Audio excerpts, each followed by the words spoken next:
হামলায় নির্যাতনে নির্যাতিত হয়ে মৃত্যুবরণ করেছেন, তেনাদের আত্মার মাগফিরাত কামনা করছি।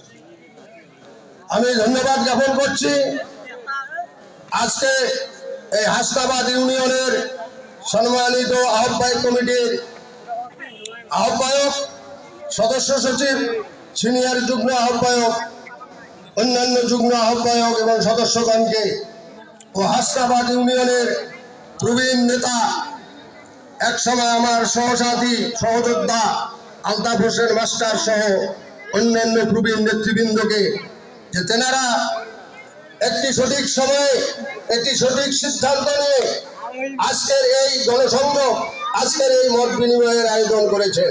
এজন্য নাগেশ্বরী উপজেলা বিএনপির পক্ষ থেকে, কুড়িগ্রাম জেলা বিএনপির পক্ষ থেকে আপনাদেরকে আমি আন্তরিক ধন্যবাদ জ্ঞাপন করছি, আপনাদের প্রতি কৃতজ্ঞতা জ্ঞাপন করছি।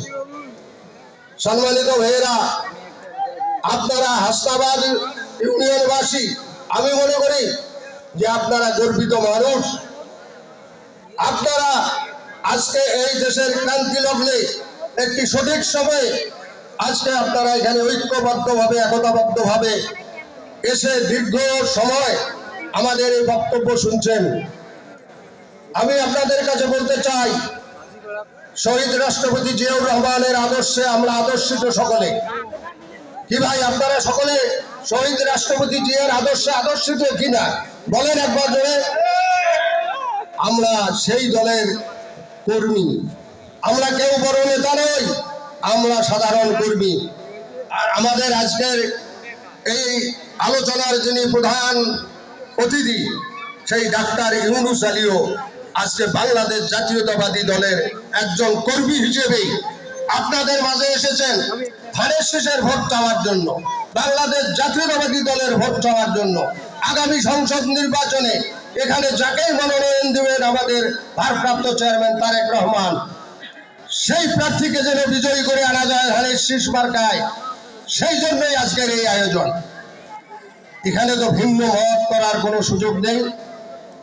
আমরা জানি বাংলাদেশ জাতীয়তাবাদী দলের নেতৃত্বে, শহীদ রাষ্ট্রপতি জিয়াউর রহমানের নেতৃত্বেই সেই তার রাষ্ট্র ক্ষমতায় তিনি যখন রাষ্ট্রপতি ছিলেন, তখন তিনি যে স্বপ্নগুলো দেখেছিলেন এই রাষ্ট্রকে সুন্দরভাবে গঠন করার জন্য, এই রাষ্ট্রের দুঃখী মানুষের দুঃখ ঘোচানোর জন্য, এই মানুষের দরিদ্রপীড়িত মানুষের পেটে এক মুঠো ভাত জোগানোর জন্য, চিকিৎসা সেবা পাওয়ার জন্য, শিক্ষা ব্যবস্থার উন্নয়নের জন্য, আমাদের ছেলেমেয়েরা যাতে শিক্ষার ব্যবস্থা গ্রহণ করতে পারে, এজন্য উনি সকল সেক্টরে একটা গতিশীল নেতৃত্ব দিয়ে সঞ্জীবিত করেছিলেন, কৃষি উৎপাদন বাড়িয়েছিলেন। আপনারাই তার সাক্ষী। প্রবীণ যে সকল ব্যক্তি আছেন আপনারা সকলেই স্বীকার করবেন যে আমাদের বিশেষ করে এই কুড়িগ্রাম জেলা ছিল একটা মঙ্গলাপীড়িত জেলা। সেখানেও ইরিগেশনের মাধ্যমে, শ্যালো মেশিন আমদানির মাধ্যমে কৃষি উৎপাদন বৃদ্ধি করে আজ আমরা এই কুড়িগ্রাম জেলা কৃষিতে একটি উদ্ধৃত জেলায় রূপান্তরিত হয়েছি। এই অবদান জিয়াউর রহমানের অবদান। পরবর্তীতে বেগম খালেদা জিয়ার নেতৃত্বে পর দুইবার যে সরকার এসেছিল, সেই সরকার এই দেশের উন্নয়নের জন্য নিরলসভাবে কাজ করে গিয়েছে, উন্নয়নের গতিকে সচল রেখেছিল।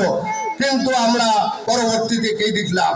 ষড়যন্ত্রের মাধ্যমে এই বিএনপিকে রাষ্ট্র ক্ষমতা থেকে সরিয়ে দিয়ে ফ্যাসিস্ট হাসিনাকে তারা ফখরুদ্দিন, মঈনুদ্দিন একটা গোপন আঘাতের মাধ্যমে হাজার হাজার কোটি টাকা লুটপাট করে হাসিনাকে রাষ্ট্র ক্ষমতায় বসিয়ে দিয়ে তারা রাতের অন্ধকারে বাংলাদেশ থেকে টাকা নিয়ে পালিয়ে গেল। আমরা কি পেলাম? 17টা বছর আমরা এদেশের উন্নয়নের গতি স্থগিত হয়ে গেল। আমরা হামলা মামলা নির্যাতনের শিকার হলাম। আমরা ভাইয়ে ভাইয়ে অন্যনে লিপ্ত হয়ে গেলাম। আপনারা এই সমস্ত কি ভুলে গিয়েছেন? আমি মনে করি কেউ ভুলেননি। আমরা আজ 17 বছর পরে এই মঞ্চে দাঁড়িয়ে স্বাধীনভাবে কথা বলার সুযোগ পেয়েছি, কিন্তু এই বাক স্বাধীনতাও আমাদের হরণ করে নেওয়া হয়েছিল।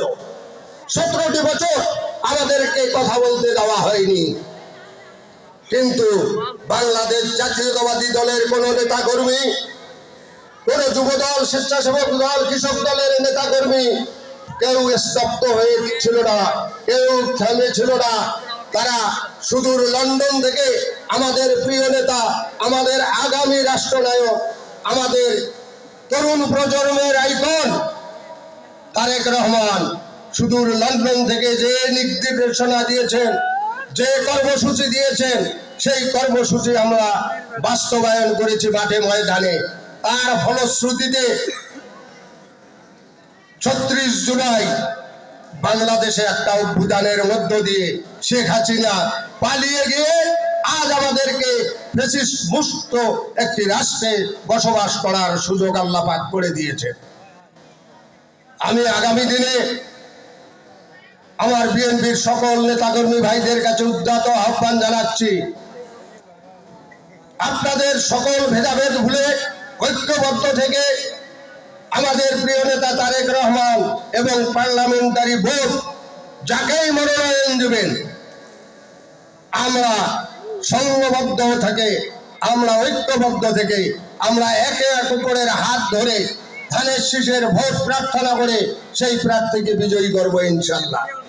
কিন্তু সে ব্যাপারে আমরা আজকের এই সমাবেশের মধ্য দিয়ে দাবি রাখতে চাই আমাদের ভারপ্রাপ্ত চেয়ারম্যানের কাছে। প্রিয় নেতা, আপনি দেখুন, ডাক্তার ইউনূসের পক্ষে নাগেশ্বরী ভুরুঙ্গাবাড়ি পচাকাটায় আজ গণজোয়ার সৃষ্টি হয়েছে। এই গণজোয়ারের প্রতিফলন আপনার সঠিক নির্দেশনায়, আপনার সঠিক সিদ্ধান্তের মধ্যে দিয়ে আমরা প্রতিফলন ঘটাতে চাই। আপনার কাছে আজকের এই অনুষ্ঠানের মধ্য দিয়ে আমি বিনীতভাবে এই সকল সাধারণ ভোটারের দাবিকে আপনার কাছে উপস্থাপন করছি, বিনীতভাবে অনুরোধ করছি, আপনি দয়া করে আমাদেরকে একজন সজ্জন ব্যক্তিকে এখানে মনোনয়ন দিবেন। আপনি ক্লিন ইমেজের প্রার্থী খুঁজছেন, আপনি বারবার বলেছেন আমি এবারে যাদেরকে মনোনয়ন দেব তাদেরকে অবশ্যই ক্লিন ইমেজের হতে হবে। আমি মনে করি, এবং আজ এখানে যারা উপস্থিত আছেন সকলে মনে করে ডাক্তার ইউনূস সেই ক্লিন ইমেজের একজন মানুষ।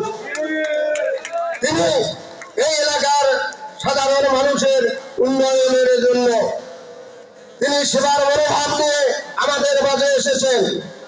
আপনি তাকে সুযোগ দিয়ে আমাদেরকে তার পক্ষে কাজ করার সুযোগ করে দিন। আমরা ইনশাল্লাহ সকলে কাঁধে কাঁধ মিলিয়ে আগামী নির্বাচনে ধানের শীষ প্রতীকে ভোট দিয়ে তাকে ইনশাল্লাহ নির্বাচিত করতে পারবো, এই প্রত্যাশা রেখে সকলের সুস্বাস্থ্য, দীর্ঘায়ু এবং মঙ্গল কামনা করে আমি আমার বক্তব্য এখানে শেষ করছি। ধন্যবাদ সকলকে। শহীদ জিয়া অমর হোক, খালেদা জিয়া জিন্দাবাদ, তারুণ্যের অহংকার তারেক জিয়া জিন্দাবাদ, বাংলাদেশ জাতীয়তাবাদী দল জিন্দাবাদ, বাংলাদেশ জাতীয়তাবাদী দল হাসনাবাদ ইউনিয়ন জিন্দাবাদ। সবাইকে সালাম, আসসালামু আলাইকুম।